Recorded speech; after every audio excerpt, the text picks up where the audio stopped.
Bonjour tout le monde, alors bienvenue sur cette petite vidéo sur le Leatherman Micra, ou Micra si on le prononce à l'anglaise.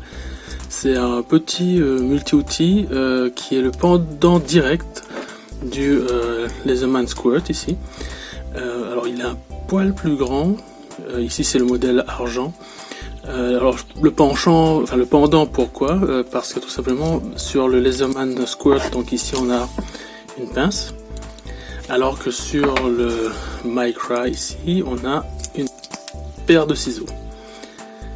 Une paire de ciseaux d'une bonne taille. Comparé au Leatherman Squirt qui voilà, il n'y a pas photo, hein, le Leatherman est beaucoup plus petit. Et pourtant malgré la taille, la petite taille de la paire de ciseaux du Leatherman Squirt, je l'utilise quand même vachement plus que la pince en elle-même, et avoir une paire de ciseaux de grande taille, c'est beaucoup plus intéressant. Déjà parce qu'on a plus de levier ici au niveau du manche, c'est beaucoup plus facile pour couper des matières un peu dures, d'avoir un manche assez long, parce que ici juste avec le pouce, voilà, c'est pas évident quoi. Mais aussi je trouve que une paire de ciseaux est beaucoup plus utile, à mon sens, hein, que une paire de pinces. Tout simplement parce que avec des ciseaux, comme ce sont des lames, on peut faire beaucoup plus de choses avec. Par exemple, on peut juste l'ouvrir, le passer pour ouvrir un carton, pour ouvrir une lettre. On peut découper du carton un peu épais avec. On peut découper du papier, bien sûr, hein. Mais surtout, on peut couper du fil, on peut couper des attaches rapides, ce qu'on peut faire aussi avec celui-ci. Mais il faudra un peu plus de force, appliquer plus de force pour arriver à couper par exemple un petit colson ou une petite attache rapide un peu épaisse. Avec celui-là, il y a franchement moyen de couper les grosses attaches très épaisses qu'on peut voir sur les poteaux de téléphone ou ce genre de choses. Avec celui-là, il y a franchement moyen d'y arriver. Il faudra forcer un peu, mais voilà, on peut tout à fait y arriver, surtout que c'est vraiment robuste comme petite paire de ciseaux. Au niveau des autres outils qu'il y a, on a ici une lame. Donc comme sur le Squirt, c'est une lame qui est aiguisée que d'un seul côté. C'est-à-dire qu'il faudra la réaiguiser pareil, hein, d'un seul côté.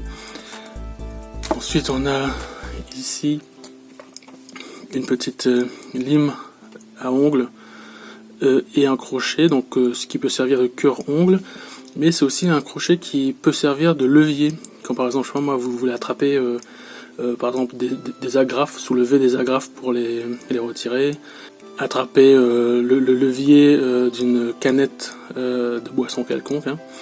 Donc ça fonctionne plutôt bien et c'est vachement utile. Donc aussi pour soulever certains couvercles, hein, vous pouvez passer ça en dessous et soulever pour faire levier et soulever le couvercle. Alors on a aussi ici donc un tournevis plat, donc tout ce qu'il y a de plus classique, hein, il n'y a vraiment rien de plus, hein. Par contre, ce qui est intéressant, c'est qu'il est assez long. Donc c'est assez sympa pour pouvoir attraper des vis qui sont un petit peu enfoncées dans un lamage ou dans un trou, vu qu'il a une certaine longueur. Ensuite, de l'autre côté, on a alors une paire de pinces à épiler. Donc ça c'est super intéressant parce qu'elles sont épaisses, elles sont longues et surtout elles sont super efficaces. Elles font partie intégrante du manche. Ce qui fait qu'on peut vraiment les prendre. Alors on peut vraiment prendre le manche en main et avoir la pince ici. Donc pour faire des travaux de précision, c'est super utile. C'est vraiment une pince qui est très très bien pensée. C'est d'ailleurs la meilleure, je trouve, pince que j'ai pu voir sur un outil comme ça, quoi. Ensuite on a ici donc un tournevis cruciforme, avec un petit plat au bout, donc qui permet d'utiliser sur des petites vis plates. Voilà, c'est pareil, hein, rien de bien méchant. Ce qui est intéressant, c'est que le tournevis est assez long, donc c'est pareil, il peut rentrer dans un lamage pour attraper une vis qui se trouverait au fond. Donc ça c'est super intéressant. Et on finit avec un petit tournevis plat ici et un décapsuleur. Le décapsuleur pour moi il est hyper utile, déjà pour décapsuler, hein, bien sûr, mais aussi pour ouvrir des conserves. Alors je parle pas d'ouvre-boîte, hein.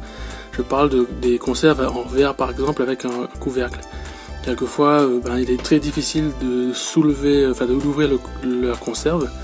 Et ben avec un décapsuleur comme ça, on peut passer le crochet au niveau du bas du couvercle et puis forcer dessus pour ouvrir le couvercle et faire rentrer de l'air pour pouvoir l'ouvrir plus facilement. Donc ça c'est vraiment super utile.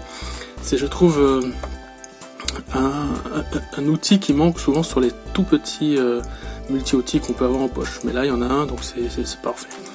Sur la partie extérieure de l'outil, on a une règle donc, qui va de 1 à 11 cm ou qui va de 1 à 5 pouces à peu près. Alors ce qui est bizarre en fait avec cette règle, c'est que j'ai pas très bien compris comment ça fonctionne. Est-ce qu'il faut mettre, je pense qu'il faut mettre la règle comme ça pour qu'on puisse aller directement, par exemple ici, aller de 1 cm jusqu'à 11. C'est peut-être bien le cas, dans cette position-là. Le problème, c'est que on voit bien que c'est pas fait pour ça, quoi, parce qu'on a les systèmes de ressort ici qui sont complètement relevés, donc il ne se bloque. Ce que je veux dire, c'est qu'il ne se bloque pas dans cette position-là, quoi. Et donc c'est vraiment bizarre. J'ai pas bien compris comment on pouvait le mettre. Est-ce qu'il faut le mettre comme ça, par exemple? Voilà, mais là c'est pareil. On voit bien que c'est pas fait pour ça. Là, je sais pas, j'ai pas bien compris. Bon, sûrement qu'ils avaient de la place, ils se sont dit bon, on va mettre une règle dessus. Bon, ça peut être intéressant dans certains cas, je pense, mais là tout de suite, j'ai pas trop compris comment le placer pour pouvoir profiter de toute la longueur de la règle. Au niveau des points faibles, le principal point faible, celui qui fait que je ne l'utilise pas en fait, parce je l'ai acheté mais je ne l'utilise pas, c'est tout simplement parce que les outils sont à l'intérieur. Donc il faut systématiquement ouvrir l'outil pour avoir accès au moins de trucs. Alors bien sûr on peut ouvrir l'élément et refermer et voilà, avoir accès. Mais je trouve pas ça super pratique. Voilà, c'est vraiment embêtant de devoir chaque fois ouvrir et surtout à chaque fois de devoir avoir accès aux ciseaux ici qui sont quand même des lames qui sont accessibles au niveau de la pointe. Donc ouvrir ça tout le temps, il y a un moment donné où on peut se blesser quoi avec ça. Donc je comprends pas trop le principe de mettre tous les outils à l'intérieur. Ça peut être intéressant si par exemple l'outil est dans une poche, ça évite que si les outils étaient à l'extérieur, ça évite que ça accroche dans la poche, mais voilà, à part ça, je vois pas trop l'idée de tout mettre à l'intérieur, quoi. Pour moi, c'est pas très pratique. C'est vraiment dommage. L'autre point faible, c'est un point faible comme ça, c'est pas un gros truc, c'est la lame du couteau qui est aiguisée que d'un seul côté, donc ça veut dire qu'il faudra la réaiguiser avec une pierre ou quelque chose. Bon, après rien ne vous empêche de passer ça dans un aiguiseur rapide, c'est juste que ça va créer un filet de l'autre côté, quoi. Et ensuite le tout dernier point faible, alors c'est pas un point faible extrêmement gênant non plus, c'est ici. Le décapsuleur est dans ce sens-là. Il aurait été plus intéressant qu'il soit dans l'autre sens, qu'on puisse avoir accès au décapsuleur dans ce sens-là. Dans le cas du squat, on voit bien que le décapsuleur est vers le bas, et ça c'est intéressant parce que on n'a rien qui gêne ici pour pouvoir attraper par exemple une conserve ou quelque chose. Pour une capsule de bouteille, ça posera pas de souci, hein, qui soit dans ce sens-là, ça posera pas de souci, hein, pour une bouteille. Mais pour ouvrir une conserve avec, on va être bloqué à cause de cette partie-ci. Ce qui veut dire qu'on sera obligé d'ouvrir l'outil comme ça, voilà, pour pouvoir y avoir accès. Bon, c'est intéressant de le faire dans ce sens, parce que ça veut dire qu'on a beaucoup plus de levier, donc on a beaucoup plus de force. Mais voilà, je trouve que c'était pas très bien pensé à ce niveau-là. Mais sinon, l'outil en lui-même est vraiment chouette, quoi. Il est chouette pour la taille de sa paire de ciseaux. Pour moi, c'est vraiment très utile d'avoir une paire de ciseaux. Comme je disais, j'utilise beaucoup plus la paire de ciseaux que j'ai sur le squat que sa pince. Parce que une paire de ciseaux fait beaucoup plus de choses. Il y a beaucoup plus de choses dans la vie de tous les jours qu'on peut faire avec une paire de ciseaux plutôt qu'une paire de pinces. Alors la paire de pinces c'est super si on fait par exemple du vélo ou des pratiques où on est on utilise des outils avec des vis ou des écrous qu'on a besoin souvent de resserrer. Mais les ciseaux, c'est vraiment hyper utile, quoi. Dans une vie de bureau ou dans la vie de tous les jours, une paire de ciseaux est beaucoup plus utile, je trouve en tout cas, qu'une pince. Voilà, merci beaucoup d'avoir suivi cette petite vidéo sur le Leatherman Micra. Je vous mets un lien en description si ce petit multi-outil vous intéresse. Donc c'est un lien d'affilié, hein, comme j'expliquais dans la vidéo précédente. Donc l'outil ne vous coûtera pas plus cher, mais moi je toucherai 1 ou 2% qui me permettra de maintenir cette chaîne en place et aussi de pouvoir me procurer d'autres outils à tester. Alors les liens ne vont pas systématiquement être affiliés, hein. Il y a des fois où ce ne sera pas le cas, mais c'est pas très grave puisque ces outils, quelquefois on ne les trouve pas forcément partout facilement.